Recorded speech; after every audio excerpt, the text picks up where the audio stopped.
négociation, tractation, etc., etc. Alors, ce modèle originel de la commission vérité, peut-être on peut le poser en 3 temps, ou évoquer son histoire en 3 temps. C'est d'abord sa naissance, et la naissance des commissions vérité, c'est véritablement dans le cadre de ce qu'on pourrait appeler une justice de substitution. Justice de substitution, ça veut dire quoi? Ça veut dire qu'on met en place une commission vérité parce qu'on ne peut pas rendre justice, parce que les tribunaux ne peuvent pas intervenir. 2 exemples qui sont à mon sens extrêmement caractéristiques de cette impossibilité pour le juge d'intervenir, et donc que la commission vient parce que le juge n'intervient pas, c'est l'exemple de la CONADEP Argentine, où la transition démocratique, pardon, excusez-moi, s'opère dans les années 80, voit les militaires changer, accepter de quitter le pouvoir, se met en place une nouvelle organisation, mais le procès n'est pas possible. Et on va d'abord adopter une loi d'amnistie parce qu'on a besoin d'obtenir que les militaires acceptent le changement, et on n'a pas les moyens de les contraindre à aller devant une juridiction. Et donc, la commission qu'on met en place, la CONADEP, c'est pas une commission chargée de les juger, mais c'est au fond une commission chargée de faire l'histoire, chargée de savoir où sont ces personnes disparues, le fameux Don de Estan. Et cette commission, au fond, elle va rendre une justice indirecte par la recherche des disparus, par la documentation sur les processus de disparition et par la documentation sur les lieux de disparition. Eh bien, on va voir poindre progressivement une sorte d'accusation tacite et dérivée contre les auteurs de ces disparitions, c'est-à-dire les militaires. Donc, c'est une justice, au fond, qu'on a mis en place parce qu'on n'a pas pu faire autrement. Elle correspondait à un élément extrêmement important, extrêmement caractéristique de cette forme de dictature. Et elle a fait de la vérité indirectement un instrument d'amorce de la justice ou de prémisse de la justice. Et puis, cette justice de substitution, elle va surtout apparaître, surtout s'imposer dans la conscience dans l'exemple sud-africain. L'exemple sud-africain, c'est l'exemple évidemment de la chute de l'apartheid, de la mise en place d'un processus négocié entre l'ANC d'un côté et ses alliés d'autre part, le Parti national africain, avec ces processus négociés dans la CODESA, dans le MPNP, c'est-à-dire dans ces mécanismes de table ronde, et puis va apparaître la nécessité de mettre en place une commission vérité. Alors elle apparaît d'ailleurs dans un processus assez complexe, puisque la demande de la police blanche sud-africaine, c'est d'obtenir une amnistie, et devant le refus de l'ANC, mais la nécessité pour l'ANC de pouvoir obtenir un accord, et la participation notamment des forces de sécurité à l'organisation des élections de 1994, et puis surtout au fait qu'on est en 92-93 dans une période d'une extrême tension avec l'état d'urgence, eh bien, on ne va pas vouloir donner une amnistie, mais on va mettre en place une commission qui va faire la lumière sur les violences, réfléchir à la réparation, et qui va mettre en place un mécanisme qui va longtemps marquer, je dirais, l'esprit et l'imaginaire des commissions vérité, qui est de dire, au fond, vous pourrez obtenir, sinon une amnistie, mais en tout cas une immunité de juridiction, si vous pouvez venir démontrer, raconter vos crimes, si vous racontez les violences que vous avez causées, que vous avez exercées, et si vous arrivez à démontrer que, notamment, elles s'inscrivaient dans un processus politique. Alors, c'est un accord qui repose au fond sur 2 idées. Première idée, c'est l'incapacité de pouvoir véritablement juger les représentants du pouvoir blanc. La commission vérité, elle prévoit que si vous n'allez pas dans la commission, et c'est volontaire d'y aller, vous pouvez être entraîné d'aller devant une juridiction pénale, mais la capacité des juridictions pénales sud-africaines à condamner les auteurs de violences au moment de l'apartheid est quand même relativement limitée. Donc, on est dans ce mécanisme-là, on fait ce qu'on peut. Et puis, à côté de ça, je pense que la commission vérité va très vite servir le projet initial de Nelson Mandela, qui est de réconcilier la société sud-africaine, ce fameux processus de la nation arc-en-ciel, et que la commission vérité va être une forme un peu finalisée de réconciliation ou d'affichage d'une réconciliation, ce qui amènera très vite à voir que la commission vérité, elle va participer d'une action immédiate, d'une fonction objective qui est le jugement, avec beaucoup de guillemets, des violences, mais elle va participer d'une espèce de fonction latente qui est d'orienter le projet politique de l'État post-transition.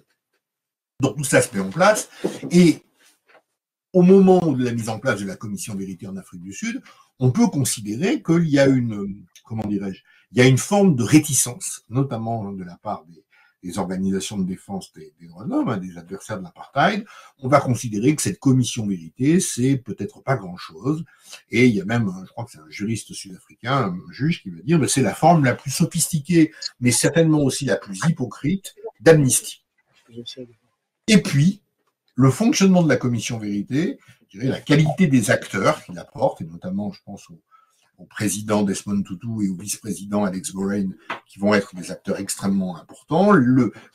L'impact médiatique que va avoir la commission vérité va faire que finalement, on va s'apercevoir que cette justice, qui était une justice par défaut, devient une justice nouvelle, devient une justice importante en période de transition, qui ne certes remplit pas les fonctions de la justice pénale, mais remplit des fonctions qui sont différentes, mais qui peuvent apparaître à bien des égards comme absolument nécessaires à la mise en place d'une politique de transition démocratique.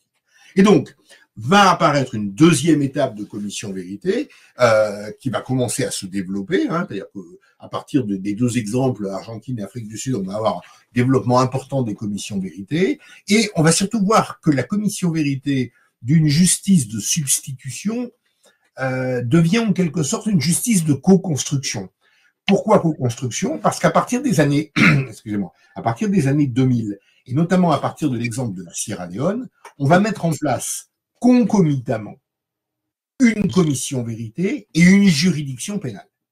Hein, on va mettre en place en même temps commission vérité et juridiction pénale. On va tenter de répartir les affaires. Alors, pour la Sierra Leone, les choses se passeront pas fatalement très bien, hein, parce que les deux instances mordent un peu sur les compétences les unes des autres, et puis il y a une forme de méfiance, notamment des magistrats vis-à-vis de la commission vérité. Se pose la question de savoir si ce qu'on va dire devant la commission vérité pourra être retenu contre ceux qui l'ont dit devant les tribunaux. Mais je dirais le pas est franchi.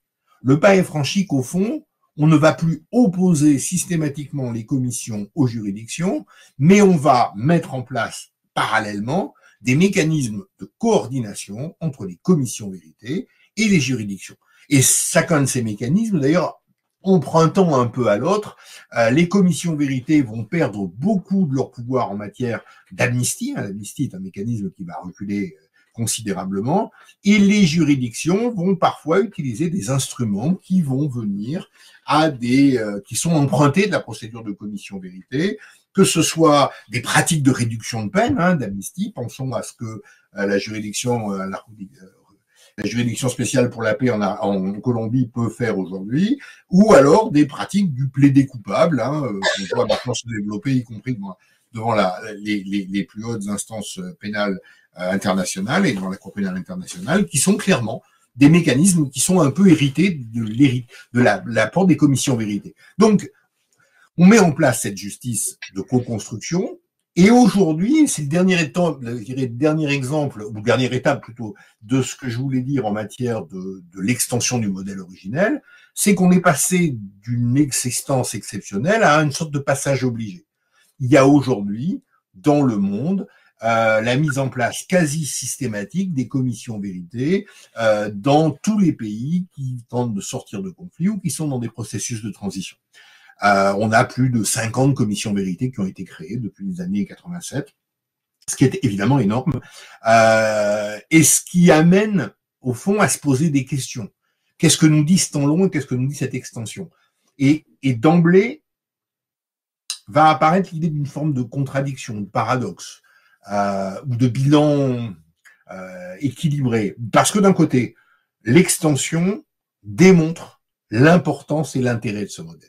Moi, je reste extrêmement persuadé que le modèle de la commission vérité, notamment dans le cadre de la transition entre d'un régime autoritaire vers un régime qui se veut démocratique, est un instrument non seulement intéressant, mais c'est un instrument indispensable.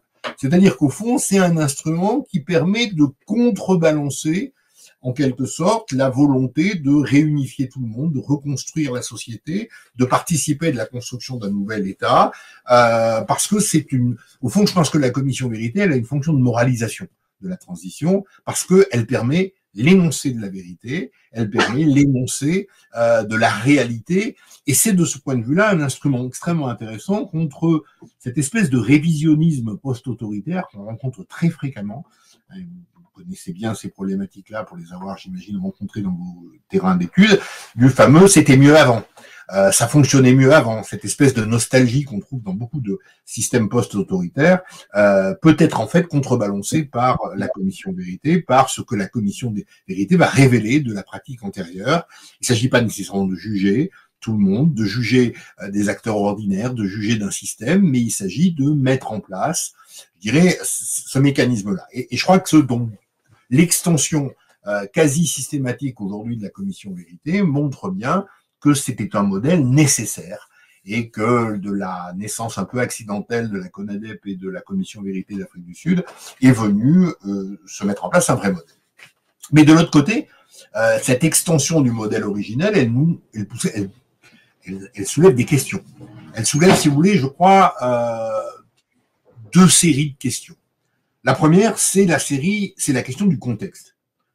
Aujourd'hui, la mise en place systématique d'une commission vérité est parfois extrêmement ambiguë parce que le contexte n'y est pas favorable. Au fond, et pour faire très simple, la commission vérité participe de la justice transitionnelle. Et pour qu'il y ait de la justice transitionnelle, encore faut-il qu'il y ait une vraie transition, qu'il y ait un vrai changement. Changement à la fois de valeur du système, changement de pratique du système. Une justice transitionnelle qui serait mise en place alors que le système antérieur où les acteurs violents sont toujours au pouvoir et où les pratiques politiques sont les mêmes, c'est-à-dire des pratiques de répression et de violence, eh bien, est une justice transitionnelle qui, au fond, ne peut pas exister. Ce n'est pas la justice transitionnelle qui fait la démocratisation, mais la démocratisation permet à la justice transitionnelle de pouvoir exister, de pouvoir fonctionner. Donc, plus on va multiplier les expériences, plus on prend le risque de les multiplier de manière un peu volontariste dans des contextes qui ne permettent pas l'ouverture de ces mécanismes. Je prendrai l'exemple de la République centrafricaine, que je connais un peu. Il est prévu une commission vérité, ses membres d'ailleurs ont été nommés, paraît-il, elle va commencer à fonctionner, mais le contexte de la République centrafricaine aujourd'hui est extrêmement incompatible avec une commission vérité. Parce que le territoire national est extrêmement insécure, il y a des forces de sécurité, un régime qui ne pratique pas nécessairement toutes les garanties pour les droits de l'homme, et un certain nombre de témoignages vont être compliqués devant la commission vérité. Donc je pense que le contexte il est très important et que la volonté de mettre partout des commissions vérité se fait un peu au détriment d'une analyse contextuelle qui serait pourtant bien nécessaire. L'autre limite de cette abondance, de ce passage obligé, c'est le fait que quand les commissions vérité sont mises en place, elles le sont parfois par des gouvernements post-transitionnels qui n'ont pas nécessairement une grande vertu politique et qui peuvent instrumentaliser la commission pour donner de leur nouveau système une image extrêmement favorable ou pour en faire un mécanisme d'exclusion, de répression de leur opposition.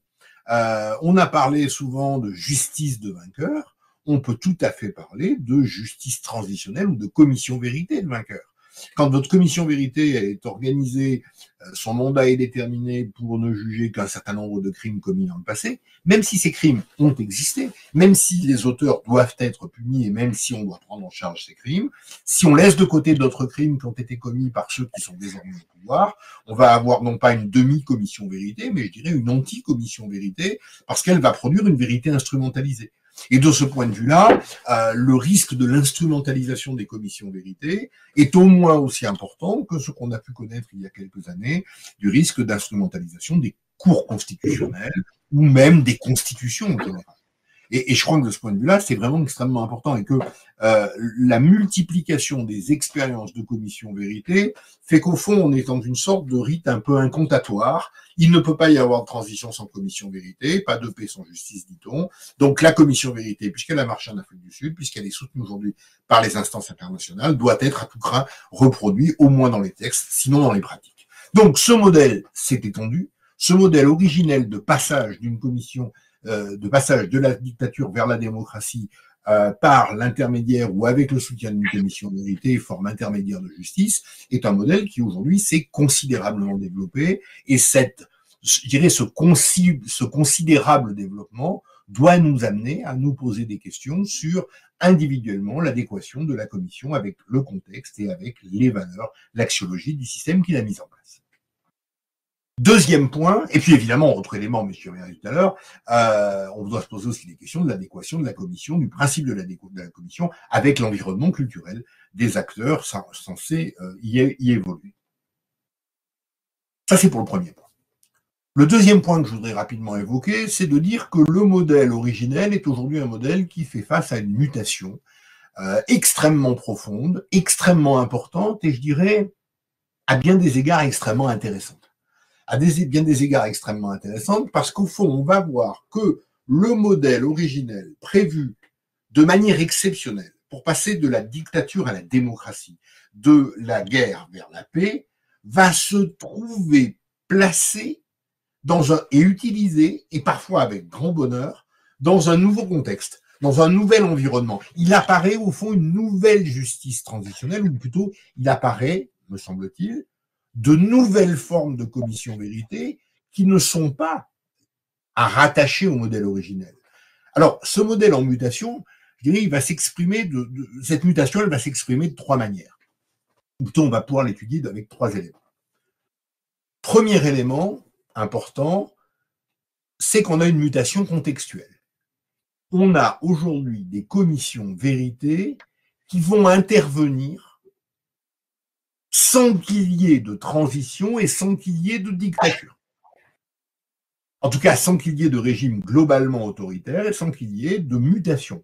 On va avoir au fond des commissions vérité qui interviennent dans des espaces considérés comme démocratiques pour juger des pratiques d'État démocratique et surtout pour intervenir sans qu'il n'y ait la volonté de changer fondamentalement le régime dans lequel elles vont évoluer. C'est-à-dire qu'on a des paradoxes d'une commission vérité qui intervient sans transition, sans dictature. Alors, on a plein d'exemples sur lesquels je vais revenir, mais de commissions. Si vous regardez les grandes commissions qui ont été mises en place désormais dans le monde des commissions vérité, elles interviennent en Finlande, elles interviennent aux États-Unis, elles interviennent au Canada, elles interviennent en France, en Australie, en Nouvelle-Zélande, etc., en Grande-Bretagne, et on voit bien qu'on n'est pas ici dans une transformation systémique d'un régime autoritaire. On est dans une politique de mémoire de régime démocratique, de régime qui n'entend pas se dissoudre, mais peut-être simplement évoluer. Alors, cette évolution, elle a commencé à apparaître, je dirais, dans les années 2010, d'abord dans un régime autoritaire, tend à devenir un régime moins autoritaire. C'est l'exemple du Maroc. Le Maroc met en place une instance équité et réconciliation qui est mise en place à la mort de Hassan II, au moment de l'arrivée au pouvoir de Mohamed VI. Il s'agissait de faire le point sur les grandes violences qu'avait pratiquées le régime d'Hassan II, notamment en matière d'internement, de pratique de la torture. Et donc, on met en place cette instance commission vérité réconciliation, cette instance équité réconciliation, qui va être présidée par une victime d'Hassan II, qui va auditionner un très grand nombre de victimes, qui va dénoncer les pratiques de violence et de torture, notamment de l'époque de Hassan II, mais le régime ne change pas. Et on a ce paradoxe, une espèce de rupture-continuité avec la commission qui siège alors que le portrait de Hassan II est encore accroché au mur. Et ça a d'ailleurs valu un certain nombre de tensions, y compris dans la famille royale. Mais c'est une ancienne dictature qui essaie de faire en sorte de l'être un peu moins. Mais après l'exemple du Maroc, vont venir des exemples de régimes qui ne sont pas des dictatures et qui ne veulent pas se transformer. On a une forme de justice mémorielle, de justice qui reste dans le cadre de la société, et je crois que ça c'est vraiment très important. C'est, je dirais presque, la mutation fondamentale. Des institutions prévues pour passer de la dictature à la démocratie se mettent à fonctionner dans un espace démocratique qui ne changera pas, ou du moins qui ne va pas fondamentalement changer. Donc, première mutation contextuelle. Et si j'insiste là-dessus, c'est parce que c'est rare.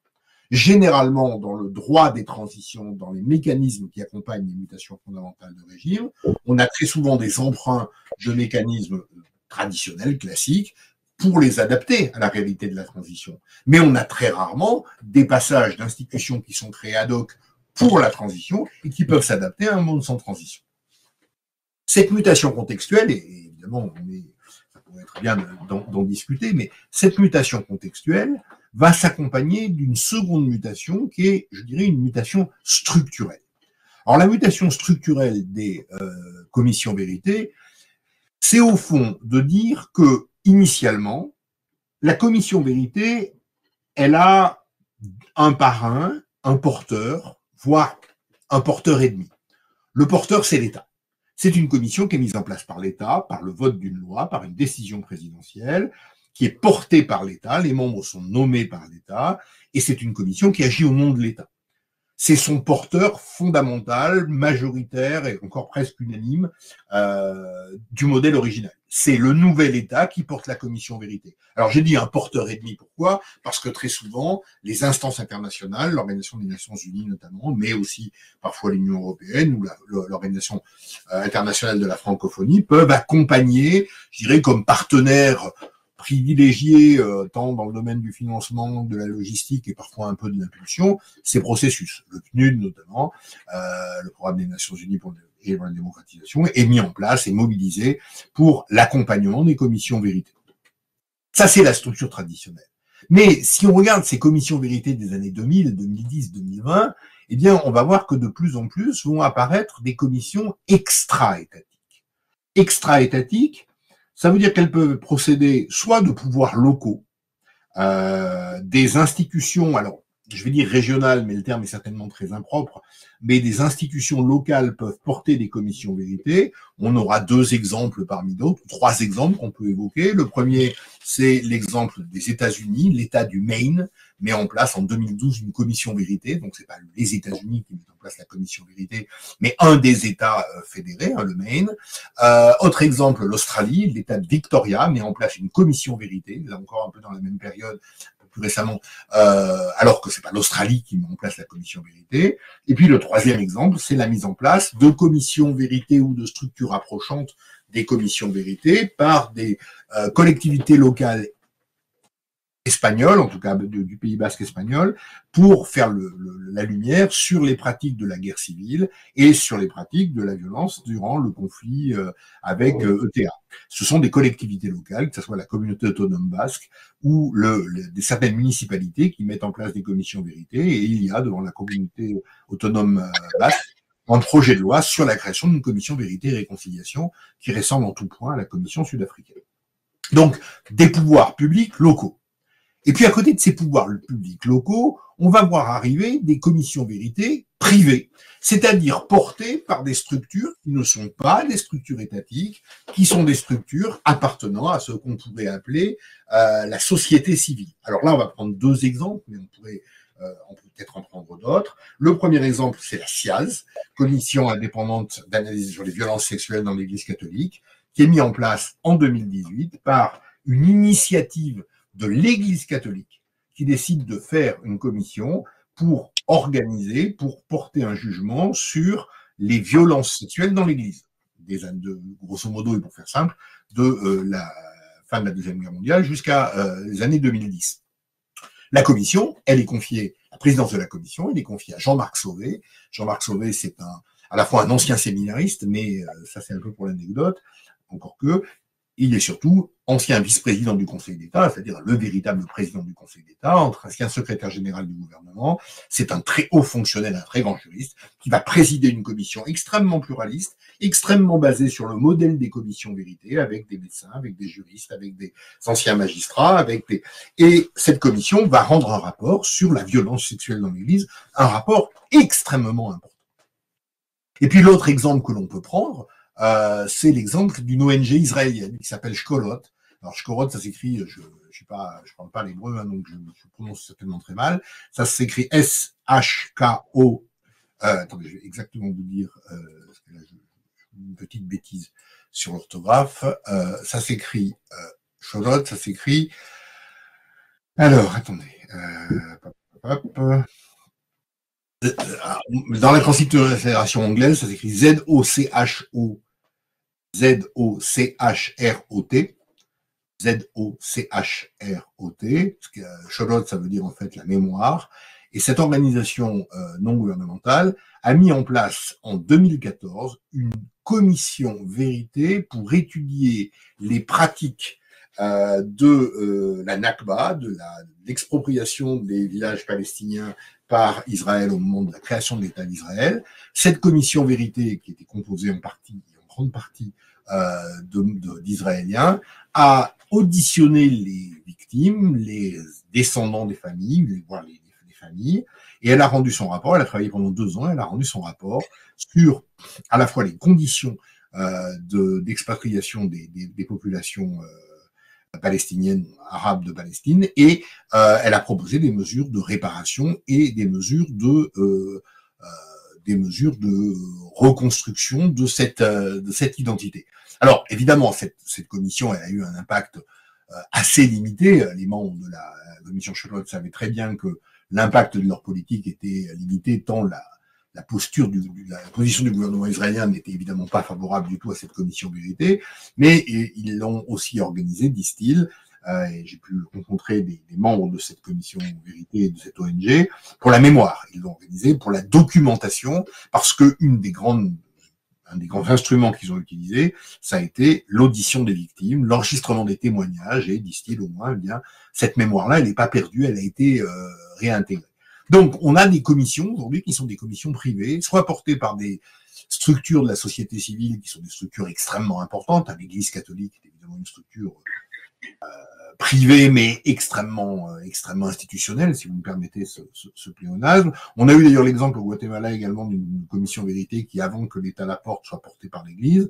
Mais on voit bien qu'il y a une forme de privatisation de la commission vérité. Et surtout, ce que j'ai envie de dire, c'est qu'on s'aperçoit, et je vais y revenir tout à l'heure en conclusion, que les commissions vérité désormais peuvent intervenir à la demande des sociétés civiles et, si l'État n'y accède pas, portées par les sociétés civiles. Alors évidemment, cette privatisation de la commission vérité va avoir des effets sur leur fonctionnement. Je dirais qu'elles vont gagner en indépendance, mais elles vont perdre en capacité d'action. Elles n'auront jamais les mêmes moyens financiers et surtout procéduraux d'une commission étatique. Donc, mutation contextuelle, mutation structurelle, mais surtout, et c'est là-dessus que je voudrais insister, mutation matérielle du modèle originel. Pourquoi mutation matérielle? Parce que tout simplement, les commissions vérité vont désormais s'intéresser à des problématiques qui ne sont pas les problématiques classiquement de crimes de masse, de violences autoritaires, de torture, etc., etc. On va avoir en fait une forme de glissement de la commission vérité vers des dimensions sociétale. Alors la premier exemple, je les ai pas nécessairement prises dans l'ordre chronologique, mais un peu dans l'ordre logique, en tout cas dans l'ordre de l'extension de ce contexte matériel. Le premier exemple, c'est, je dirais, l'apparition de commissions vérité de décolonisation dans des États qui ont pratiqué une colonisation interne, dans des États qui ont, au fond, opprimé leurs peuples autochtones. Et on voit apparaître de plus en plus dans ces États-là des commissions vérité pour faire la lumière sur le passé colonial, sur le passé de la colonisation interne, sur le passé autochtone.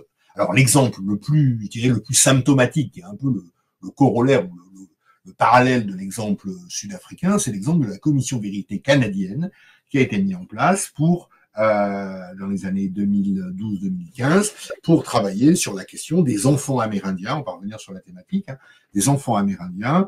Et cette commission vérité, elle va aboutir au constat d'un génocide culturel de la communauté amérindienne, de pratiques de grande violence sur les enfants amérindiens quand ils sont intégrés de force dans des pensionnats gérés par l'Église catholique, mais je dirais au nom de l'État canadien qui finance en grande partie ces pensionnats, et on va mettre en évidence des violences qui sont à la fois des violences culturelles, des violences structurelles, mais aussi des violences matérielles extrêmement graves, puisque on va révéler que ces enfants seront victimes de violences sexuelles, de violences physiques, de violences psychologiques, mais aussi de malnutrition organisée, voire d'expérimentation médicale.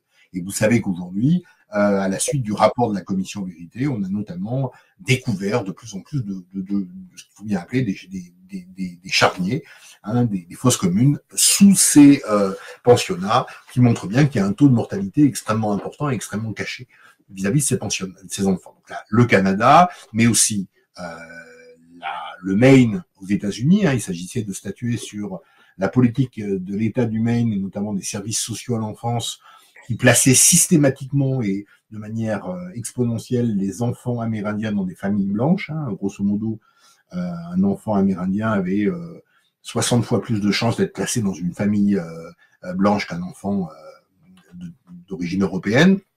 Donc, États-Unis et en 2012, mais également Australie, avec la politique, alors on connaît tous la politique de la Stolen Generation, le fait que les enfants autochtones étaient retirés de leur foyer, mais l'État de Victoria a été plus loin, en créant une commission, la commission Yearbook, sur ces pratiques-là. On a vu se développer également ces pratiques dans l'Europe du Nord, et notamment en Finlande, Suède et Norvège, mais aussi au Groenland, vis-à-vis donc du Danemark, de la Norvège, de la Suède, vis-à-vis des populations notamment Sami, qui ont été elles aussi colonisées de l'intérieur. Et je dirais cette première forme de justice transitionnelle post-coloniale, on va dire post-coloniale interne, elle est intéressante. Pourquoi? Elle est intéressante parce que d'abord il n'y a pas de changement, il n'y a pas de décolonisation classique, il n'y a pas d'accès à l'indépendance. On reste dans le pays. Ensuite, elle est intéressante parce qu'elle, au fond, elle va s'intéresser à la violence de masse, mais de manière indirecte. C'est-à-dire, souvent, la porte d'entrée est étroite. La porte d'entrée est étroite, c'est une porte d'entrée qui a pour objet de s'intéresser à un problème en particulier. Le plus souvent, d'ailleurs, un problème d'éducation, le problème de l'éducation des enfants et de l'intégration de force des enfants dans des pensionnats de rééducation et d'assimilation. Et on va évoquer ici la question du génocide culturel.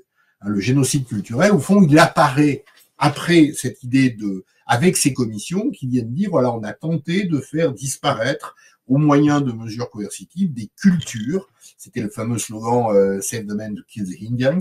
Il fallait tuer l'Indien pour sauver l'homme. Et c'est des mécanismes qui se sont beaucoup développés. Et donc on a cette première forme de justice transitionnelle qui s'appuie sur des violences éducatives commises par des régimes coloniaux, mais qui s'intéressent aussi aux continuations, à la continuation de ces pratiques. D'ailleurs, parfois, les systèmes coloniaux n'y sont pas associés. C'est le cas de la commission de vérité du Groenland. Donc, ça, c'est un premier exemple qui se développe de manière considérable, et c'est cet exemple qui nous a permis de travailler sur la question de la Guyane, puisque, comme l'indiquait Chloé tout à l'heure, en Guyane, on a eu un certain nombre d'exemples d'enfants amérindiens il y a 6 peuples amérindiens en Guyane, qui étaient placés dans des homes indiens, non donnés à des pensionnats qui étaient gérés par l'Église catholique et avec le soutien de l'État à partir de 1949, et dans lesquels on a eu un certain nombre de violences culturelles, notamment. Ça correspond au fait, par exemple, qu'on va empêcher les enfants de pratiquer leur religion, de garder des objets rituels classiques, on va modifier leur apparence, ils vont perdre leur tenue traditionnelle, on va leur couper les cheveux, on va leur donner des numéros, ils vont changer de nom, ils n'ont plus le droit de parler les langues amérindiennes. Donc, de ce point de vue-là, ils vont être rééduqués ou éduqués dans un modèle social qui n'est pas le leur, ce qui évidemment va provoquer un très grand aspect traumatique, même si pour la Guyane, on est encore dans l'expectative sur les violences sexuelles. On a des cas de dénonciation des violences sexuelles, on a des présomptions, mais on attend et c'est pour ça que l'Institut Jouannet se bat pour la mise en place de cette commission vérité qui seule pourrait permettre de prendre en charge ces formes de violence. Donc, on a, si vous voulez, une extension des commissions vérité vers ce domaine de la décolonisation interne. Alors, c'est encore un peu politique. Là, c'est un peu directement politique. Mais on va voir surtout qu'à partir de ce modèle, cette première extension, on va pouvoir en constater d'autres, vers des questions qui, a priori, sont politiques, mais indirectement. C'est la question de la violence sexuelle. La question de la violence sexuelle fait de plus en plus l'objet d'une prise en charge par des commissions. J'ai évoqué tout à l'heure la CIAS, la commission d'enquête indépendante sur les violences sexuelles dans l'Église catholique. Elle a rendu un rapport qui est au fond une véritable révolution. Même s'il n'y a pas de condamnation, puisque ce ne sont pas des instances qui peuvent condamner, il y a la démonstration que dans l'Église catholique de France, 330 000 cas de violences sexuelles sont aujourd'hui avérés sur une période d'une 50aine d'années, ce qui en fait un crime extrêmement important. Le président Jean-Marc Sauvé parle de nouveaux types de crimes contre l'humanité. Antoine Garapon évoque la question de crimes massifs, qu'il met en parallèle au crime de masse. On a cette idée donc d'une violence massive, qui donc évidemment repose sur des dysfonctionnements individuels de prêtres, mais quand les dysfonctionnements individuels sont aussi nombreux, eh bien la commission Sauvé conclut à une responsabilité systémique, à une compte. Et donc on a cette capacité de la commission Vérité de pouvoir faire face à ce type de violence-là. Donc, on a une extension. Alors, il y a la SIAZ, mais on pourrait évoquer également le cas de la CIVIS, la commission sur l'inceste et les violences contre les enfants, qui a été mis en place récemment, et donc, vous savez, qu'elle a connu un premier rapport récent, et puis une deuxième version, une volonté de prolongation, qui, elle, se passe pas très bien, hein, l'État étant intervenu de manière un peu radicale dans son organisation. Mais en tout cas, on a une extension aux violences sexuelles, et ça, je crois que c'est important. Deuxième extension, c'est l'extension aux violences sociales. Alors, l'extension aux violences sociales, ça veut dire quoi? Ça veut dire que on va voir aujourd'hui arriver des commissions vérité qui vont intervenir dans le domaine de ce qu'on pourrait appeler la violence économique. Un exemple, mais il y en a d'autres, c'est la commission britannique qui a été mise en place pour prendre en charge les mineurs sanctionnés pénalement lors de la grande grève des mineurs de 1984-1985, grève des mineurs qui a été généralement très reproduite au cinéma. Je pense à Billy Elliot, je pense à Pride récemment, je pense à toute une série de films qui ont montré cette résistance des mineurs à la réforme et aux privatisations perpétrées par Margaret Thatcher. Alors, c'est une grève très importante, elle dure un peu plus d'1 an, elle mobilise 140 000 mineurs, plus de 11 000 vont être mis en prison, vont être arrêtés par la police, il y en a presque 6 000 qui seront jugés, etc., etc. Donc c'est un conflit massif, extrêmement dur, et c'est un conflit qui a entraîné des traumatismes dans la société, dans les régions frappées par la grève.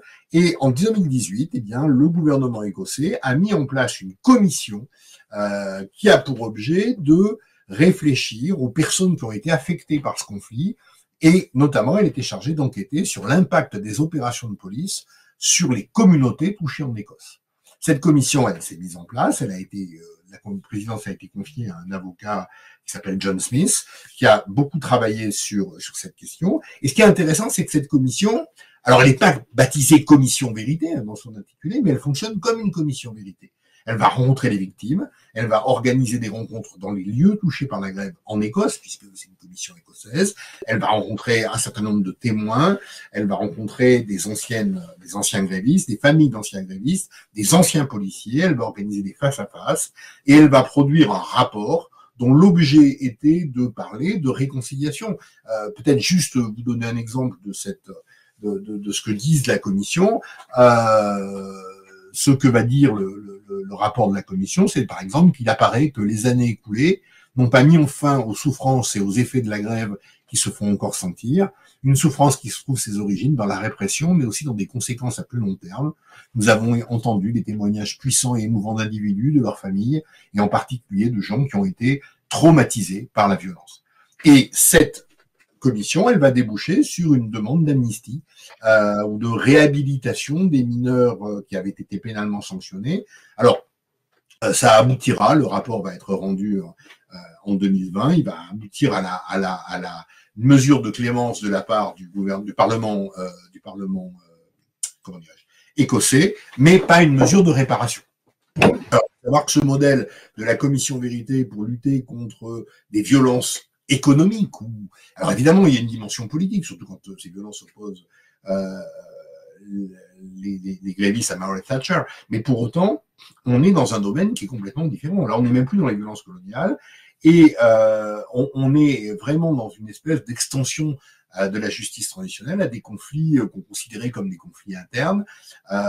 C'est l'exemple de la commission Smith, c'est intéressant, mais surtout il est aussi intéressant par l'impulsion que ça donne, puisqu'il y a aujourd'hui en Angleterre une demande de création d'une commission vérité et réconciliation pour un épisode de cette grève qui s'est passé à Leeds, dans le Leeds, dans le site industriel d'Orgreave, dans lequel des mineurs ont été victimes de violences. La police a menti manifestement sur ces violences, et on demande la mise en place d'une commission vérité, et il y a une organisation dont je vous encourage à aller voir le site, qui s'appelle Orgreave Truth and Justice Campaign, qui demande à la création de ces commissions.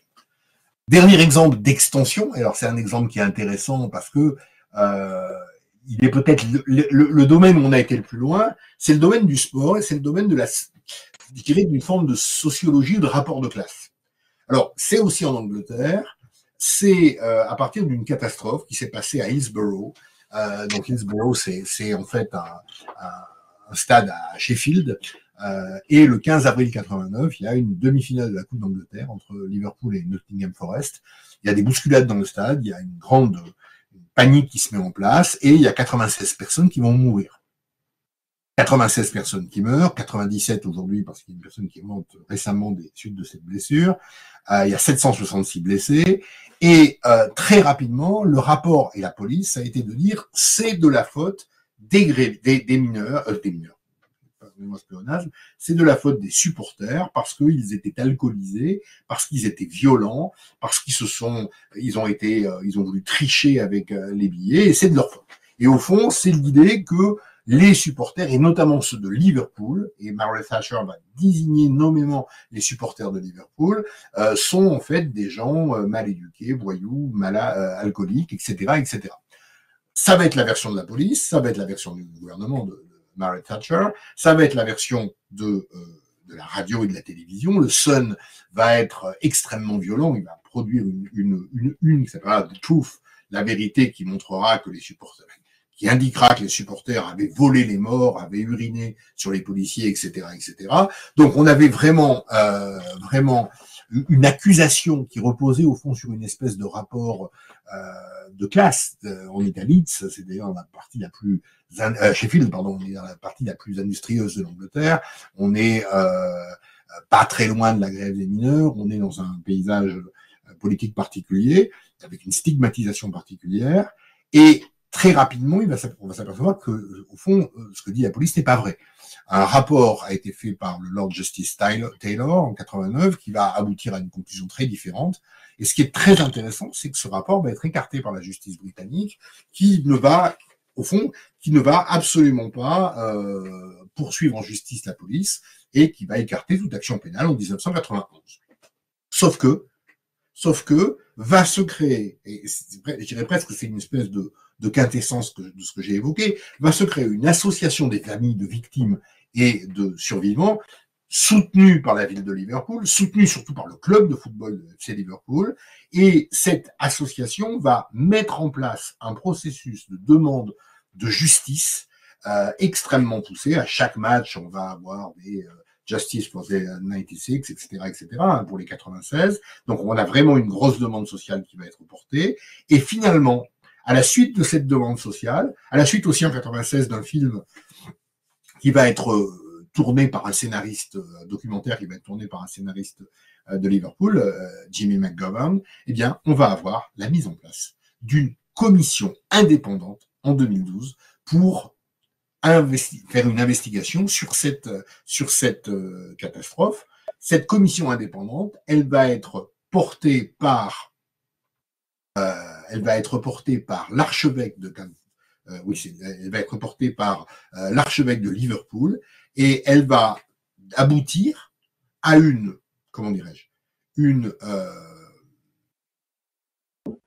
rapport public totalement différent du rapport officiel. L'évêque de Liverpool va commencer à rendre son rapport. Alors, il y a une commission de juristes, etc., etc. On est sur le même modèle que sur une commission vérité. Ils vont examiner les documents, mais ils vont aussi entendre des victimes. Et cette commission va rendre un rapport qui va innocenter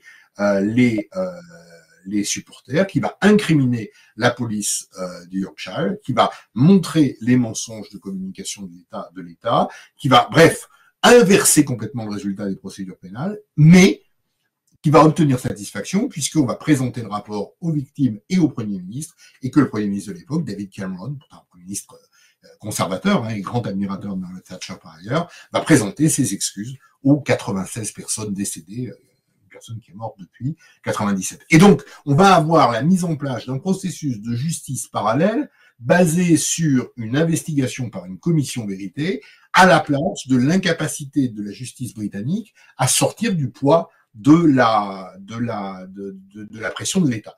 Et je dirais que de ce point de vue-là, c'est bref sur le processus de Horry, parce que de Hillsborough, parce qu'après c'est pas complètement terminé, mais pour autant, on va avoir peut-être avec Hillsborough la construction de cette mutation, de la quintessence de cette mutation.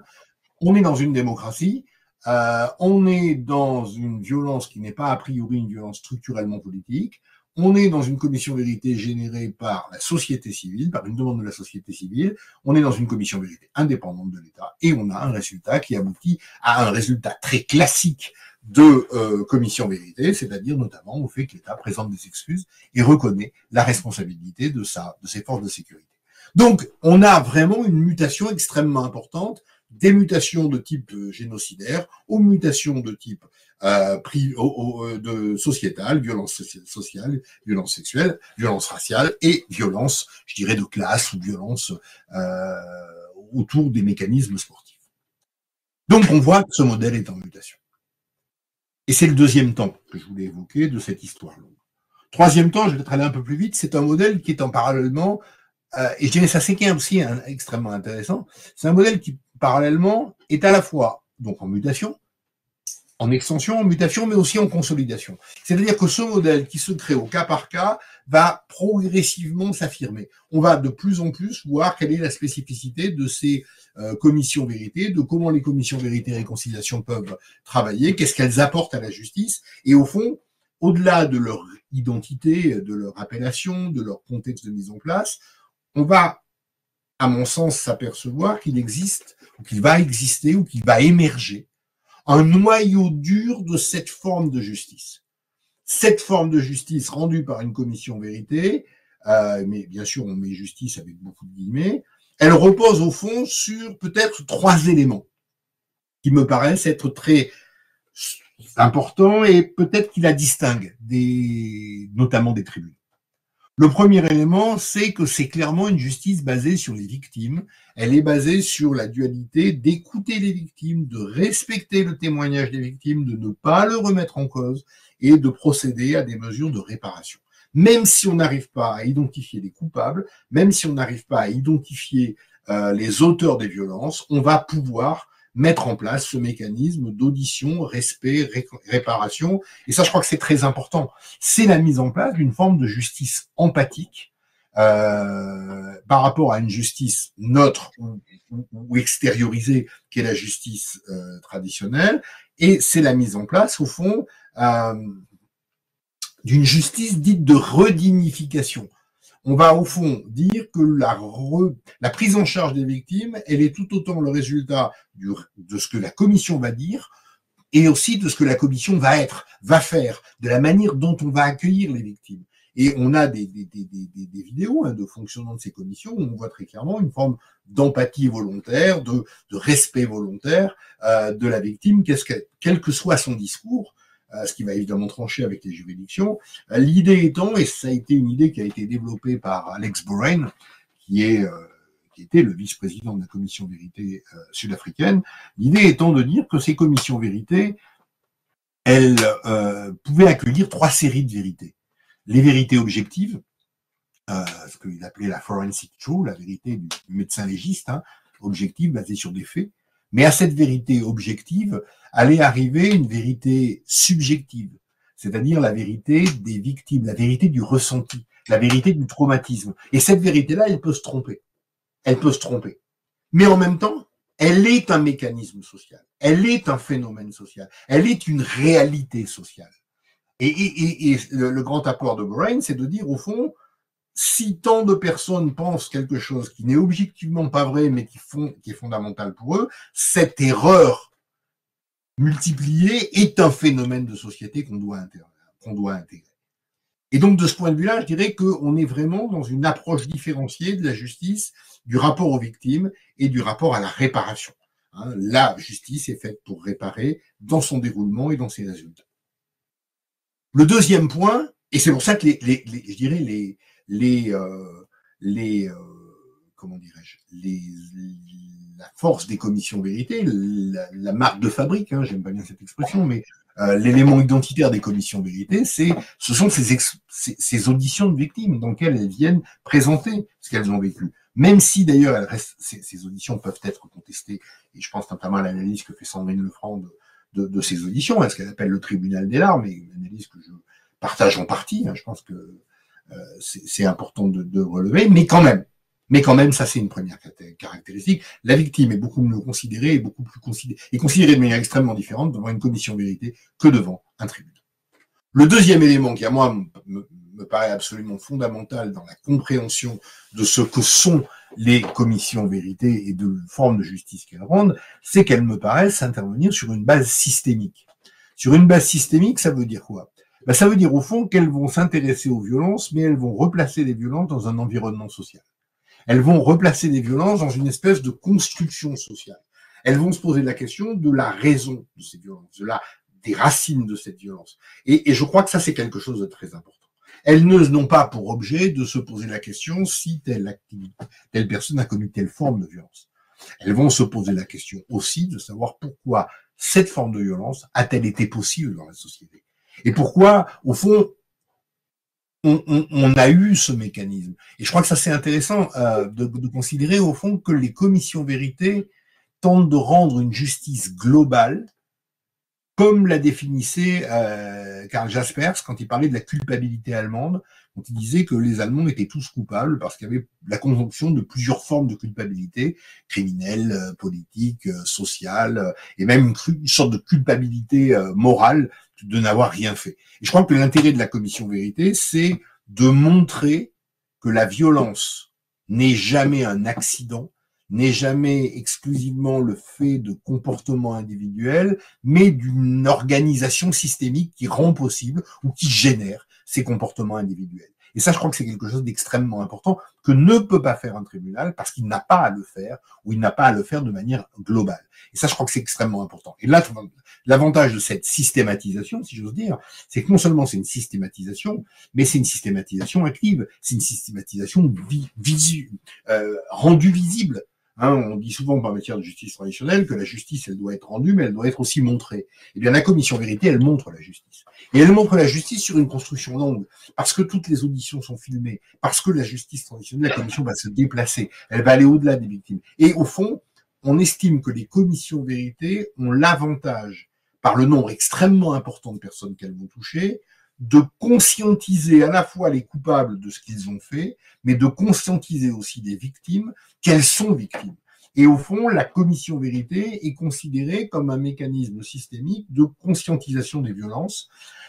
Et ça, je crois que c'est vraiment quelque chose d'extrêmement important à garder en tête. Hein. Elles montrent la violence, elles permettent de voir, au fond, que ce qui s'est passé n'aurait pas dû se passer. Même si les victimes ont intégré la normalité de la violence. Ça a été notamment beaucoup développé par la commission du Groenland. Le Groenland a mis en place une commission vérité au moment de sa décolonisation. Et cette commission n'a pas été associée, l'ancien État tutelle, on va dire, n'a pas voulu s'associer à la commission vérité. Et on s'est posé la question de savoir quel est l'intérêt pour le Groenland de mettre en place une commission vérité sans au fond, les auteurs des violences, pour faire ça. Et la réponse a été de dire, c'est une commission qui va nous permettre de nous réconcilier nous-mêmes. Réconcilier nous-mêmes, ça veut dire quoi? Ça veut dire au fond que le but de cette commission vérité était des objectifs poursuivis étaient de lutter contre ce qu'ils appelaient la colonisation mentale, c'est-à-dire le fait qu'un certain nombre de personnes du Groenland avaient intériorisé la normalité de la violence qu'ils avaient subie et avaient, au fond, produit une forme non pas de haine d'eux-mêmes, mais une forme de honte de leur identité. Et l'idée de la commission, c'était de pouvoir permettre une récupération de cette mémoire, une réconciliation individuelle des acteurs qui ont subi la violence par rapport à la normalité de cette violence. On peut citer également un autre exemple de ce caractère systémique et de cette comment dirais-je, de cette espèce de chronologie, de cette espèce de mouvement systémique de construction de la culpabilisation, c'est l'exemple du Canada, puisque il y a eu les fameux travaux de la commission réconciliation sur les pensionnats autochtones, mais on s'est aperçu pendant ces travaux que des violences de genre étaient extrêmement visibles et que les femmes autochtones subissaient des violences au-delà de la question des pensionnats, et c'est pour ça qu'à la suite de la Commission du Canada, s'est mis en place une enquête nationale, l'ENFADA, sur l'enquête nationale sur les femmes et les filles autochtones, qui a abouti également à des idées à une conclusion. Elle était présidée par l'activiste Michel Odette, et elle a abouti à des conclusions sur le génocide culturel et même le génocide tout court des femmes autochtones. Donc on voit bien qu'au fond, la Commission Vérité, c'est un mouvement qui, quelle que soit sa thématique de départ, va évoluer vers une réflexion plus systémique et veut permettre d'entraîner d'autres réflexions. Et ça, je crois que c'est extrêmement important. Dernier point, je vois que l'heure tourne, mais dernier point pour essayer de bien maîtriser cette idée de la spécificité du modèle de cette justice transitionnelle rendue à travers les commissions vérité, c'est l'idée de la reconstruction. C'est l'idée qu'au fond, la commission vérité va interpréter les violences et va tenter de les transformer en recommandations adressées aux États et aux sociétés. L'instrument ou un des instruments clés de l'action des commissions vérité, c'est le fait qu'à la fin de leur mandat, elles produisent un rapport. Ce rapport est porteur de, comment dirais-je, ce rapport est porteur de recommandations, c'est-à-dire de réformes à mettre en place pour que ces violences ne se reproduisent plus. Les Canadiens parlaient d'appel à l'action. Et je dirais que de ce point de vue-là, la commission vérité a une capacité de proposition qui est une capacité de proposition et de dépassement de la culpabilité pour aller vers une reconstruction sociale. Et je crois que c'est quelque chose d'extrêmement important. C'est quelque chose d'extrêmement important. Alors, ça marche pas toujours, hein, parce que la commission n'a pas les moyens de mettre en place la commission de la réforme, mais elle peut mettre en place à la fois un programme de réforme et surtout une socialisation de ce programme au travers de la diffusion de son rapport. Donc, c'est un modèle qui, au fond, avec le temps, bien qu'il se soit diversifié, et c'est un peu un paradoxe, c'est un modèle qui s'étend, mais je dirais son extension ne vaut pas dilution, mais au contraire vaut peut-être une espèce d'affirmation de son noyau central, de son mécanisme central. Dernier point rapidement, dans les quelques minutes qui restent pour laisser de la place au débat, sur le quatrième point que je voulais évoquer, qui est au fond l'idée qu'on est aujourd'hui peut-être face à l'émergence d'une nouvelle étape de mutation avec une nouvelle génération de commissions vérité.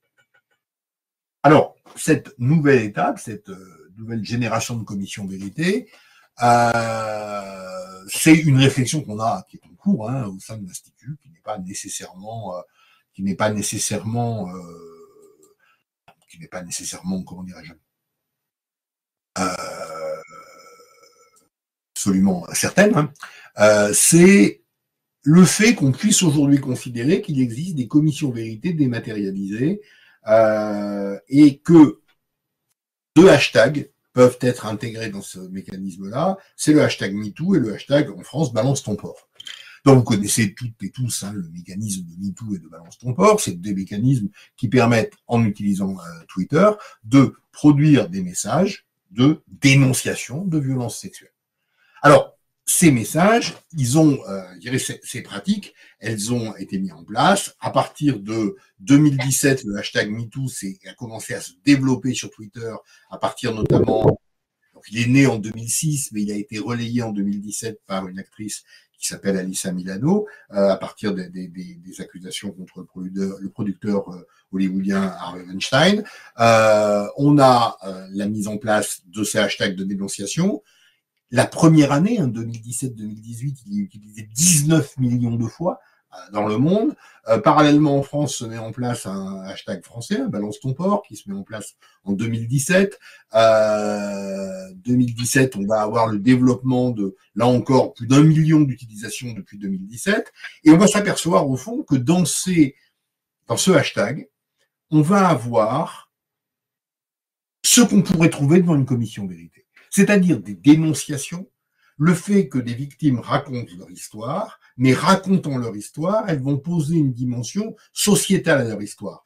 Alors, c'est d'abord quantitatif, hein, un nombre incalculable de témoignages qui est évidemment dépasse tout ce qu'une commission vérité pourrait imaginer de faire. Mais au-delà de la dimension quantitative, on a aussi une dimension qualitative, dans la mesure où non seulement il y a dénonciation de violences sexuelles, mais il y a surtout la dénonciation de l'environnement social des violences sexuelles. On s'aperçoit par ailleurs que cette dénonciation, alors elle n'est pas nouvelle cette dénonciation, hein, mais elle prend une visibilité évidemment considérable avec ce mode de diffusion-là. Eh bien, on va s'apercevoir par exemple que la dénonciation des violences sexuelles, elle est aussi sur, comment dirais-je, la dénonciation, elle va donner des informations sur la manière dont sont déroulées les violences sexuelles. Elle va par exemple évoquer la question de la deuxième agression. La deuxième agression, qu'est-ce que c'est? C'est le fait que on ne croit pas la victime. C'est le fait qu'on va douter de l'énoncé de la violence sexuelle. Ah, c'est la fameuse interrogation sur comment la victime était habillée, qu'est-ce qu'elle a fait, etc., etc.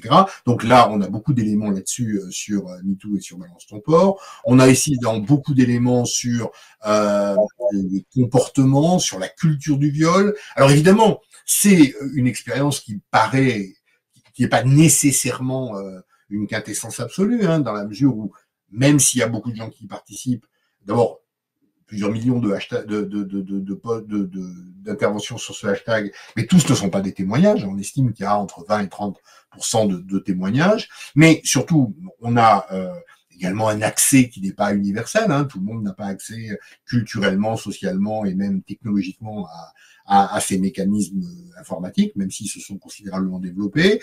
On a la problématique de la dénonciation. Hein, vous savez que ça a été un grand reproche qui a été fait au hashtag Balance ton port, hein, le fameux shame and name, hein, name and shame plus exactement, hein, de donner le nom des personnes pour leur faire honte, ce qui a valu des condamnations, des fois pour diffamation. Mais on s'aperçoit d'ailleurs que peu de gens l'ont fait, hein, même si le thème de Balance ton port c'était de le faire, peu de gens l'ont fait.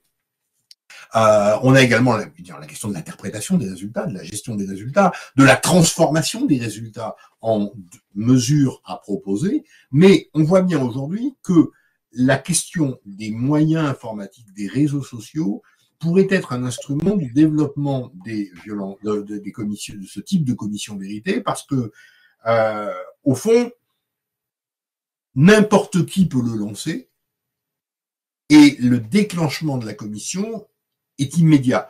D'un point de vue technique, il faut savoir qu'une commission vérité, bon, c'est peut-être une dizaine, une vingtaine de commissaires, mais c'est surtout des centaines d'enquêteurs qui vont venir sur le terrain, c'est des processus de gestion des témoignages, bref, ça coûte extrêmement cher. Ici, on s'aperçoit qu'on peut obtenir à très peu de frais des milliers de témoignages, des millions de témoignages. Il faut juste une équipe pour les interpréter. Et là, on peut, par exemple, on peut s'inspirer de ce qu'a fait la SIAZ, puisque la SIAZ a travaillé à partir de témoignages, mais elle a aussi travaillé à partir de partenariats avec la SOFRES, avec le HESS, sur la gestion et l'interprétation des résultats. Donc, on pourrait très bien imaginer, face à des États réticents, des mécanismes bottom-up de justice transitionnelle par la création de commissions virtuelles dans la récolte des données et réelles, mais il suffit de réunir une quinzaine d'acteurs et un partenariat scientifique pour l'interprétation de ces données. Je crois que de ce point de vue-là, on est peut-être dans une forme de justice transitionnelle, de commission vérité qui peut-être apparaître. En tout cas, c'est le point d'arrivée de nos réflexions. On verra bien ce qui va être donné là-dessus. Là, j'ai pas de certitude, même si j'ai un certain nombre de pressentiments. Et en tout cas, c'est avec ces pressentiments que je vais arrêter de vous parler et je vous remercie de votre attention. Et je suis là, bien sûr, pour répondre à vos questions. Merci beaucoup, Jean-Pierre. C'était vraiment passionnant. Tu m'entends bien, hein, ça va.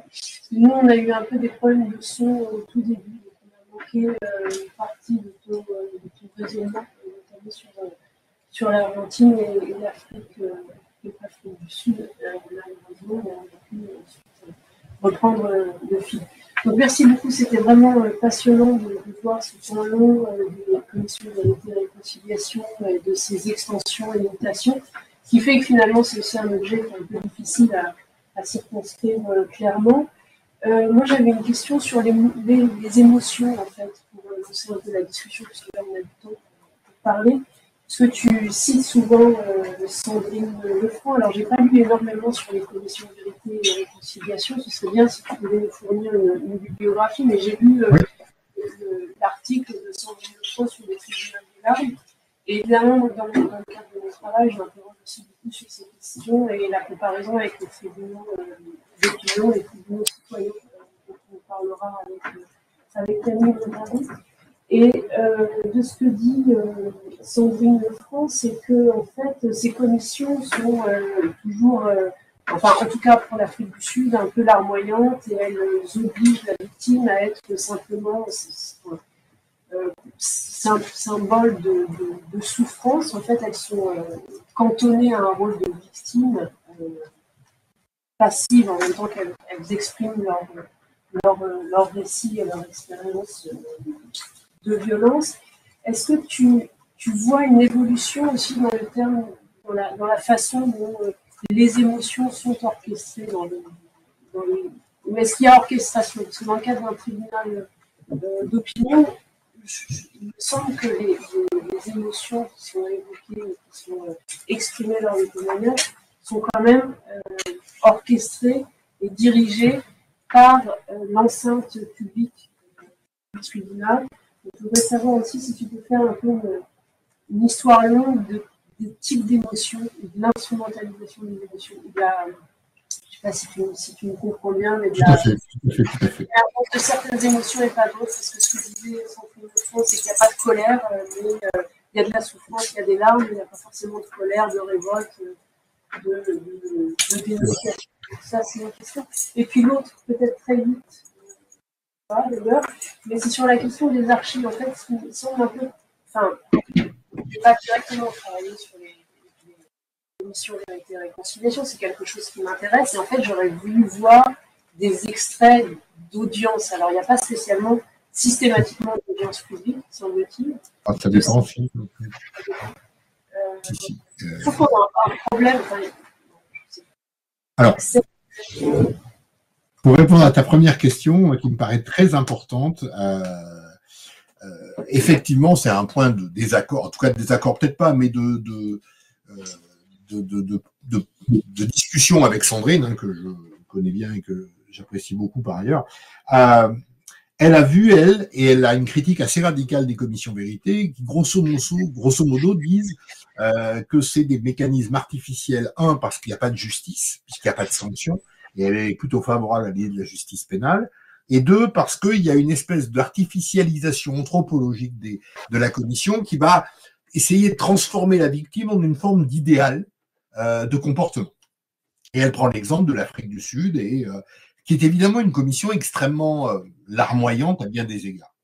Mais je crois qu'il faut peut-être nuancer ce propos en disant d'abord que moi je crois qu'il faut sortir de l'idée que la commission empêche la justice.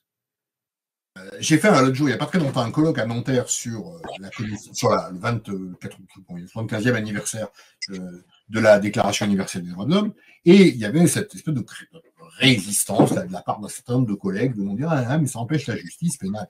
Non, ça n'empêche pas la justice pénale. Mandela en 94 en Afrique du Sud, il n'y a pas le choix. C'est ça ou rien. C'est ça ou rien. Donc à un certain moment, on fait ça parce qu'on n'a pas pu faire de la justice pénale. Donc ça, c'est le premier point. Ensuite, on fait ça à côté de la justice pénale, à partir de la Sierra Leone. Alors, évidemment, tout le monde passe pas dans... Mais les tribunaux non plus, ils ne permettent pas de récupérer tout le monde. Et je crois que c'est deux formes de justice différentes qu'il ne faut pas opposer, mais qu'il faut essayer de vivre dans une mécanique de combinaison. Ensuite, sur les émotions. Évidemment, la commission sud-africaine, c'est une commission à laquelle on peut faire ce reproche, même si c'est un peu injuste, parce que c'est quand même la première vraie commission qui fonctionne, etc., d'être une commission un peu anthropologiquement finalisée, dans la mesure où on va venir faire pleurer on va insister sur la douleur, et on est dans un mécanisme, finalement, d'expression de la douleur et de pardon et de réintégration.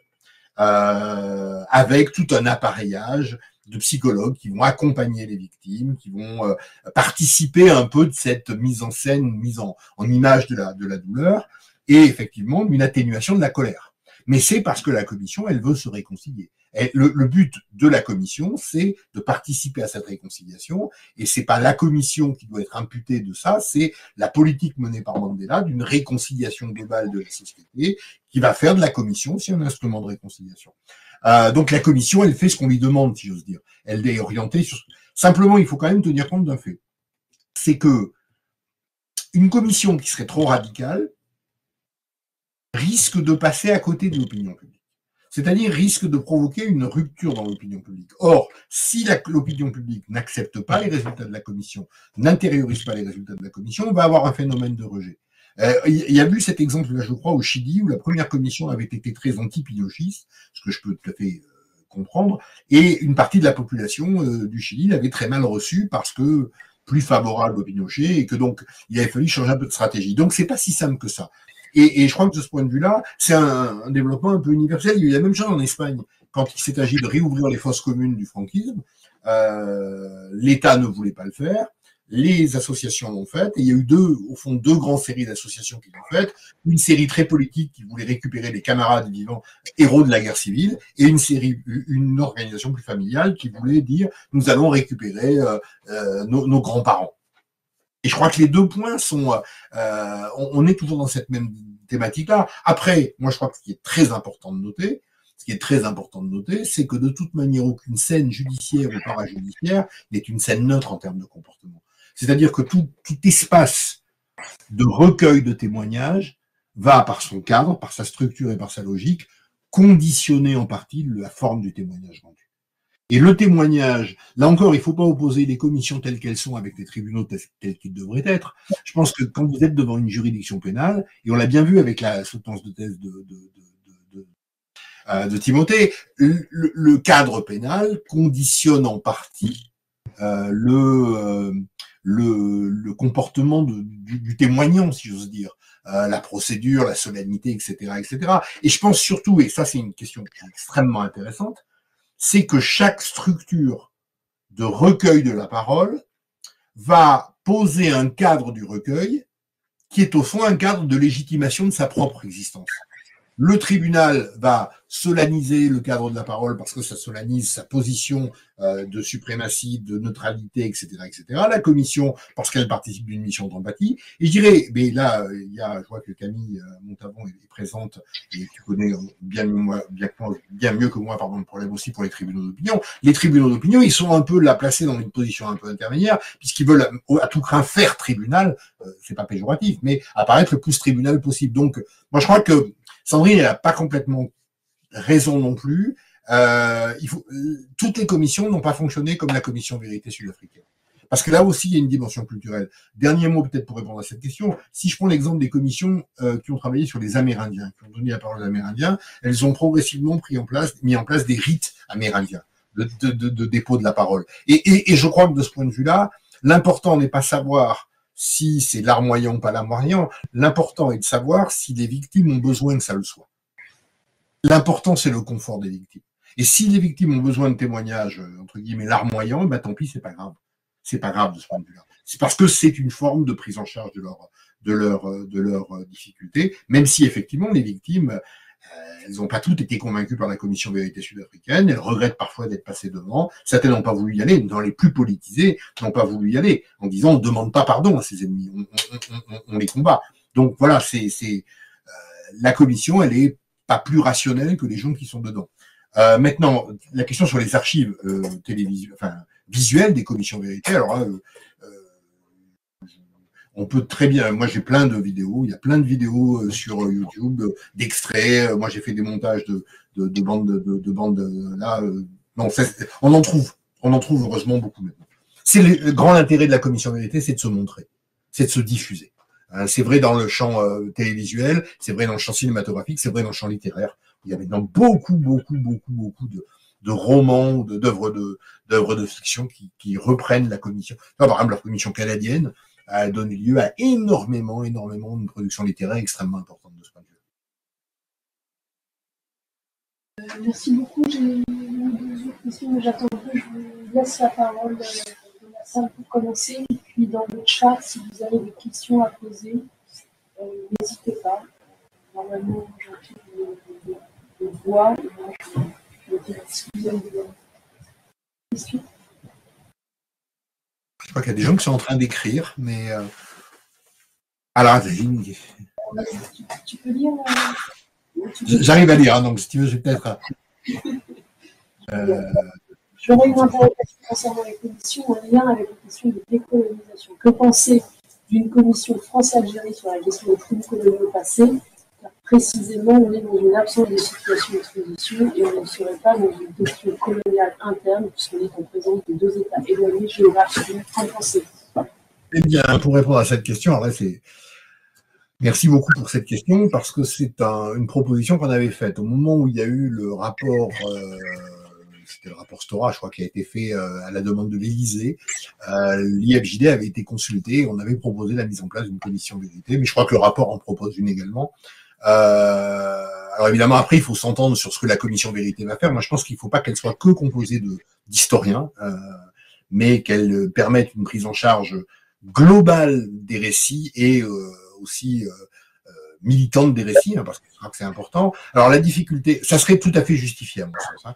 Ça serait tout à fait justifié. La difficulté, c'est que maintenant on est deux États, mais rien n'empêcherait la mise en place parallèle de deux commissions vérité, une en Algérie, une en France, avec un mécanisme de régulation et de coordination. C'est un peu ce qu'ont fait les Belges, me semble-t-il, avec la commission sur le colonialisme en République démocratique du Congo, à l'époque le Congo belge, dans lequel on peut mettre en place. Je crois, si vous voulez, que le but des commissions vérité, c'est pas une harmonisation globale du discours. C'est pas le recueil nécessairement d'un consensus ou d'un compromis. Je crois que c'est la capacité de faire coexister, juxtaposer des récits qui sont des récits différents. C'est ce que Bohen appelait la vérité dialogique d'une commission vérité, c'est-à-dire la vérité qui n'est pas fatalement d'un dialogue, mais de la cohabitation des discours. Parce que je crois que ça, c'est vraiment quelque chose de très important. Merci beaucoup. Il y a une question dans la préparation dans le chat, je crois. Il y a une question peut-être, sauf si on a d'autres. Je vous en prie. Merci. Sur la question peut-être alors, sur ce que tu disais sur les mises en ligne, en fait, toujours sur la question du tribunal du jour, mais c'est vrai que d'avoir une extension les témoignages et l'ensemble des audiences, c'est quelque chose qui me semble excessivement important parce qu'on voit qu'il y a un certain nombre de différences entre l'audience elle-même et par exemple les transcriptions qui ont été faites par les membres du tribunal, mais qui sont aussi, alors biaisées, c'est peut-être pas le mot parce que c'est un petit peu fort, mais en tout cas, ce sont des constructions qui ne sont pas complètement fidèles à l'audience. Donc c'est vrai que de couper les images, ça peut être un petit peu problématique. Donc en ce qui concerne la question des témoignages, effectivement, pour MeToo, MeToo inceste, les ne sont pas, il y a évidemment une question de forme, hein, parce que dans MeToo, sur Twitter, on est très limité aussi pour témoigner. Sinon, il y a un effet de trace, mais en même temps, il y a un effet de réduction de la parole qui est aussi très important. Et en attendant les autres questions, qu'est-ce que tu penses de comment tu intègres les CVR de la question de la justice narrative et notamment de ce qu'a écrit très récemment Denis Salas sur le délit du viol et sur cette nécessité ou cet intérêt de la justice narrative. J'ai l'impression que c'est CVR est aussi de justice narrative, mais peut-être pas complètement abouti dans une narration. Il y a un rapport, mais pas forcément une narration.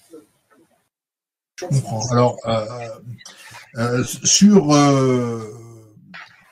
le d'abord très rapidement sur le montage des témoignages, c'est juste pour des dimensions pédagogiques. Hein, c'est-à-dire que tu peux pas. C'est tellement long qu'à un certain moment, c'est comme au fond, le hashtag MeToo a 17 millions de tweets, même si c'est pas long. C'est évidemment ingérable du point de vue du traitement. Parce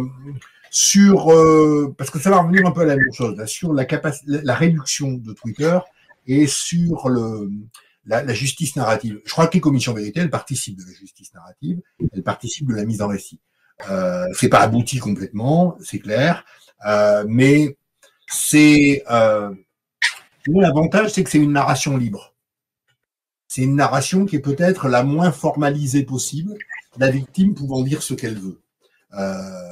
Bon, après c'est une narration qui nécessite aussi une interprétation supplémentaire parce que il peut très bien ne pas y avoir de vérité, etc., etc. Donc il y a ça.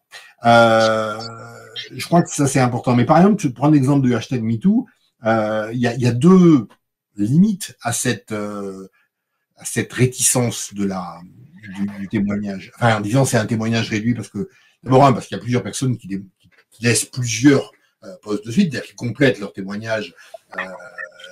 Ça, mais surtout parce que le fait, c'est le nombre qui fait masse. C'est le nombre qui fait masse, et certainement, peut-être que sur Twitter, mais ça mériterait d'être analysé plus. Là, je vous avoue ne pas l'avoir fait encore complètement, travailler sur des sources de deuxième main. Mais ce qui est important, c'est ce qu'on dit et ce qu'on ne dit pas. C'est-à-dire que, par exemple, il y a beaucoup de témoignages qui montrent que la personne, elle raconte pas ce qui lui est arrivé. Elle raconte l'environnement. Et où elle raconte la réaction des gens. Et en fait, ça en dit long sur la deuxième forme de traumatisme, ce qu'on appelle la deuxième agression. Donc je pense que ces témoins, enfin, pour reprendre l'expression l'exemple de Twitter, Twitter soulève des questions nouvelles en interprétation. Et ça va nécessiter une interprétation très très fine de la globalité des résultats, soulève une méthode particulière d'analyse, mais en même temps, c'est un tel démultiplicateur des témoignages. Et pour faire simple, un tribunal pénal va recevoir peut-être va pouvoir instruire une centaine de plaintes, une commission vérité va pouvoir entendre 20 à 30 000 affaires, eh bien Twitter c'est 1 million d'affaires. Ou c'est 2 millions d'affaires, ou c'est 19 000. Et là, on est dans un phénomène de société. Peu importe qu'on n'ait pas les détails. Parce que ça protège aussi les victimes. Une des difficultés des commissions vérité, et comme on dit sur la question sur Sandrine, c'est que cette forme d'exposition risque d'entraîner des mécanismes de retraumatisation. C'est très clair. Cette forme d'exposition risque d'entraîner des mécanismes de retraumatisation interne, mais aussi sociale. On sait très bien qu'une femme qui dénonce des violences sexuelles a tendance à être considérée comme, au fond, suspecte. Ça existe. Et c'est ce qui rend difficile les témoignages. Et c'est ce qui fait que Twitter protège les gens qui viennent. Donc, il y a des avantages et des inconvénients. Il y a surtout une formidable... au moment où l'Union européenne et le Conseil de l'Europe développent cette idée de démocratie électronique, etc., je pense qu'on ne peut pas faire fi. Un exemple... tout le monde, dans beaucoup d'États, même des États qui n'ont pas un niveau de développement économique considérable, tout le monde utilise le téléphone portable, l'application WhatsApp par exemple. On pourrait très bien imaginer des témoignages sur des groupes WhatsApp qui pourraient... Dans l'idéal, il vaudrait mieux entendre les victimes individuellement. Sauf que on est toujours ici à la croisée de l'idéal et du possible. Et qu'il vaut mieux les entendre comme ça que pas les entendre du tout. Voilà. Mais après... sur la narration, c'est les commissions vérité, elles ont participé de cette idée de la justice narrative, à mon avis, même si elles n'ont pas réussi nécessairement à la mettre en place tout le temps. Hein. Donc je vais passer la parole à Sarah, à Mohamed, et peut-être Camille ensuite, puis je vois votre Camille. Donc Sarah. Merci beaucoup. Je ne sais pas si vous m'entendez. Très bien. Je voulais juste, merci beaucoup d'abord pour l'intervention. Je voulais juste revenir à la remarque qui a été dite tout à l'heure concernant la critique de Madame Sandrine Lefranc. Et je suis d'accord avec vous qu'il pourrait y avoir des procédures parallèles de côté de la justice pénale, sauf que c'est problématique dans le cas où il n'y a pas une réflexion intrinsèque à ces commissions sur la justice pénale. Ça risque quand même de poser des problèmes de la part des victimes, dans un sens où s'il n'y a pas un contexte politique favorable, ou dans beaucoup de cas, même si à la tête de pouvoir, on n'avait plus les dictateurs ou ceux qui ont commis les crimes, il reste quand même dans les institutions ces personnes qui ont commis les crimes. Non. Donc, s'il n'y a pas une volonté la justice pénale, elle pourrait quand même être compromise dans un sens. Et aussi, souvent, c'est des procédures qui coûtent cher, qui sont très longues, qui ne rendent pas une justice directe aux victimes. Donc, même s'il y a ces procédures parallèles, elles ne sont pas tout le temps accomplies comme il faut pour répondre aux aspirations des victimes, qui sont les premières concernées. Et c'est le cas, enfin, c'est pas une commission de vérité dans le cas de Chypre ou dans le cas de Chili, mais Chypre, une justice n'a pas été rendue du fait que ça coûtait très cher aux victimes. Donc, ceux qui avaient les moyens allaient à l'Union européenne pour pouvoir suivre ce genre de procédure judiciaire. Au le cas de Chili, même après la dictature, à partir des années 90, il n'y a pas eu une volonté vraiment il y avait une volonté de aller mettre le passé de côté. On va essayer de révéler certaines vérités et on laisse opaque beaucoup de choses. Du coup, ça pose pour moi, c'est pas vraiment une question que j'ai, plutôt une réflexion, mais ça pose pour moi quand même la question de quelle part on accorde aux victimes dans ce genre de processus. Et en termes de participation, pas en termes de quelle place on va leur donner en termes d'attention. Voilà ce que j'avais à dire. Et aussi, dernier mot sur quand on parle de vérité, mais laquelle, non? Car, par exemple, dans le cas de Chile, on a dit qu'on trouvera où sont les disparus, mais on ne saura jamais ce qui s'est passé entre le moment de la disparition et le moment où on les a retrouvés. Et ce qui reste problématique pour beaucoup de personnes aussi, pour beaucoup de familles. Donc, Non, absolument. Non, mais je suis assez d'accord avec ce que vous dites. Hein. Je trouve que, bon, effectivement, il n'y a pas un mécanisme qui garantit absolument un fonctionnement parfait et que tous peuvent être instrumentalisés, que ce soit les mécanismes de justice internationale, enfin, de justice pénale, de justice de commission vérité. Et je dirais même la justice pénale internationale, elle va être aussi, d'une certaine manière, positionnée par rapport à des contingences politiques. Là, je trouve que vous posez très bien la question, Sarah, sur la question de la place des victimes. La vraie question, c'est la place des victimes. Et à un moment, vous dites, mais dans votre question, vous avez dit, les victimes, c'est les premières concernées. Ben, si je voulais être un peu avocat du diable, j'irais peut-être pas. Alors, je sais que je vais vous faire bondir et que j'exagère ce que je pense, hein, mais les victimes ne sont pas les seules concernées. C'est la société qui est concernée par la transition. C'est la société qui est concernée par la démocratisation. Et si on prend par exemple l'exemple de la commission sud-africaine, eh ben, je pense que la commission sud-africaine, elle a été super efficace pour la réformation de la société et beaucoup moins efficace pour la prévention. Et que par certains côtés, mais là je fais ma Sandrine Lefranc, donc j'exagère aussi un peu, je trouve que la commission vérité, elle s'est servie des victimes pour bâtir une société, réconcilier la société. Alors l'avantage, c'est qu'il n'y a plus un blanc en Afrique du Sud qui est capable de vous dire l'apartheid, c'était pas un crime. Je laisse de côté un petit noyau d'irréductibles qui relève à mon sens plus de la pathologie que de la politique, mais on le sait. Et ça a renvoyé une espèce de culpabilisation globale pour tous les gens qui ont profité de l'apartheid qui est considérable. Et je crois que de ce point de vue-là, c'est un mécanisme de déconstruction systémique de l'apartheid. En revanche, les victimes de l'apartheid, elles ont été très maltraitées.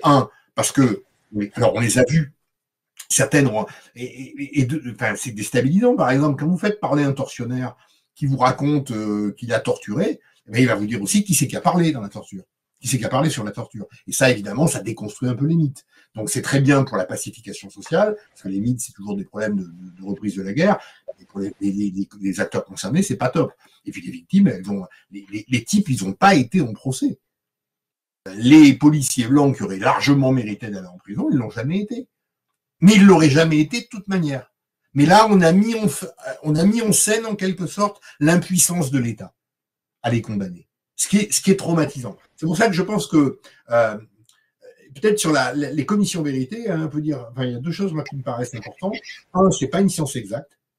Et deux, c'est pas toujours une science morale, la commission vérité. Parfois, ça participe d'une certaine forme d'immoralité transitionnelle, même si cette immoralité, elle peut avoir des conséquences sociales. Mais moi, je crois qu'il faut bien comprendre que,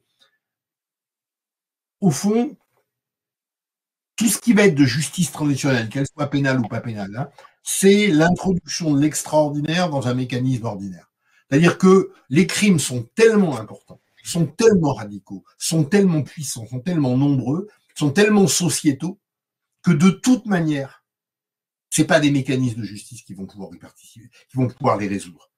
Ils vont tenter progressivement. Mais la maladie est trop forte pour les médecins. La maladie de la violence autoritaire ou totalitaire, elle est trop forte pour les médecins. Les médecins, ils peuvent tenter de panser les plaies, de trouver des solutions, mais c'est tellement dur. Et c'est pour ça peut-être que ce développement-là, ce déplacement que j'ai essayé de vous montrer, d'une justice transitionnelle qui s'intéresse peut-être à des violences moins graves, moins traumatisantes, moins globalement traumatisantes, mais comme la violence sociétale, etc. Encore que, moi j'ai tendance à penser que la violence sexuelle, c'est une forme particulière de génocide, hein, et que plus on va tirer les fils, plus on va se rendre compte que chaque fois que dans n'importe quel domaine où vous allez, la violence sexuelle, elle apparaît très vite comme étant une violence de masse absolue. Donc, peut-être qu'on va se rendre compte de ça, mais je trouve que il faut pas imputer aux techniques qu'on met en place. C'est un peu le mythe de Sisyphe.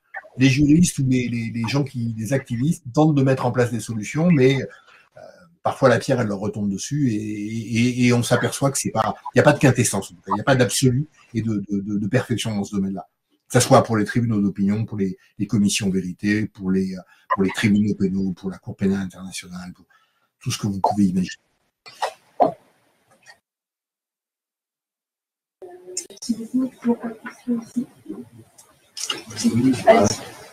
Moi, j'avais une question. Je m'en demande. Ça m'intéresse ce séminaire parce que je travaille sur la Mauritanie et je travaille sur des violences politiques où il y a eu une commission de minorité qui a duré 6 mois et qui a été inachevée, n'a jamais été accomplie. Et donc, je voulais savoir quels étaient les cas des commissions qui étaient mises en place et jamais terminées, qui n'ont jamais eu un rapport, et si ça pourrait aussi nourrir peut-être la réflexion. Alors, c'est une question super intéressante, c'est la question de l'échec des commissions vérité.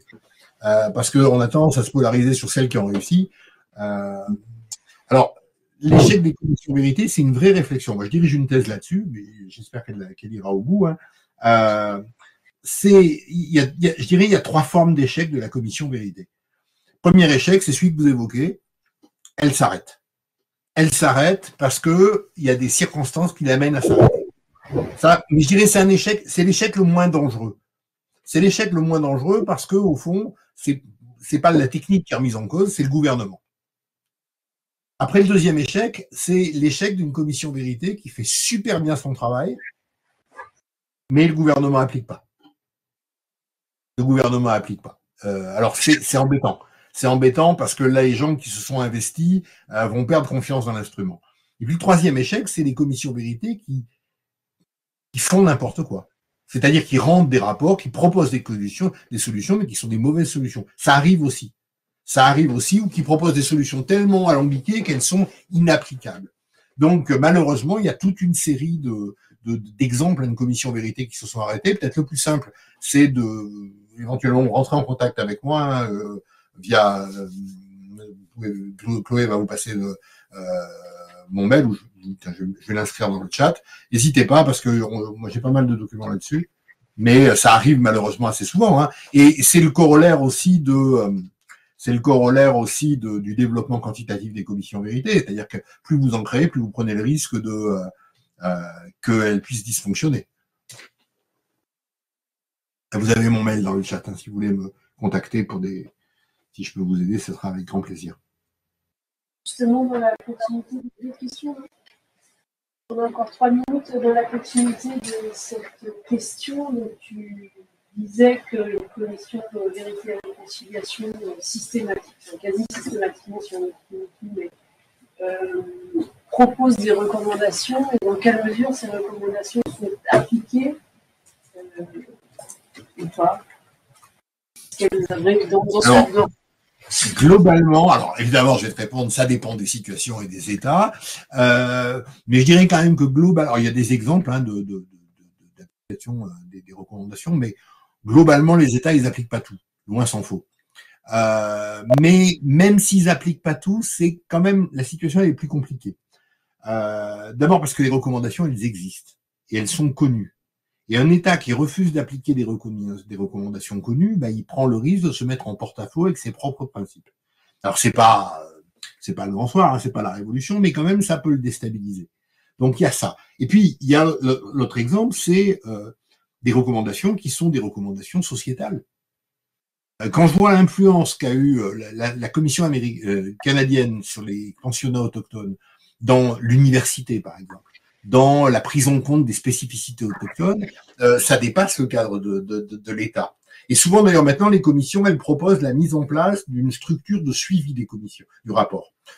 Là encore, c'est pas la panacée absolue, mais ça peut fonctionner. Mais il n'y a pas de règle, hein, et il n'y a pas de modèle. La France, par exemple, a mis en place une commission vérité sur la question des enfants réunionnais transplantés en Creuse, commission qui a été dirigée par un sociologue, Philippe Vital. Et le résultat, c'est que cette commission a très bien travaillé, qu'elle a proposé de très bonnes mesures, et que jusqu'à présent, la seule chose qu'a fait l'État français, c'est de payer un billet retour à ces enfants transplantés pour qu'ils reviennent une fois à la Réunion. Voilà, donc même un gouvernement républicain et démocratique peut très bien être réticent parfois à ces mécanismes-là.